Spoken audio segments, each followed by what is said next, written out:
இந்த கலப்பின பயிர் ரகங்கள் தான் காரணமா இருக்கு. Indian council for agriculture research, Indian வேளாண் ஆராய்ச்சி குழு, இதுதான் இந்தியாவில் இருக்கக்கூடிய எல்லா வேளாண்மை பல்கலைக்கழகங்களையும் கல்லூரிகளையும் வேளாண் ஆராய்ச்சி நிலையங்களையும் கட்டுப்படுத்தக்கூடிய ஒரு உயரிய அமைப்பு. இதுக்கு கீழே ஆயிரக்கணக்கான ஆராய்ச்சி நிலையங்கள் வேளாண் சார்ந்து இயங்குது.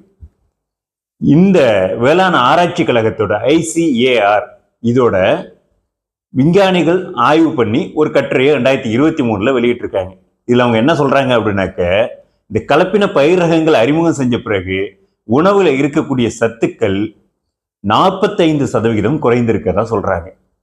அதாவது பாரம்பரிய பயிர் ரகங்கள்ல என்ன சத்துக்கள் இருந்ததோ அதுல ஒரு 45% குறைஞ்சு போச்சு.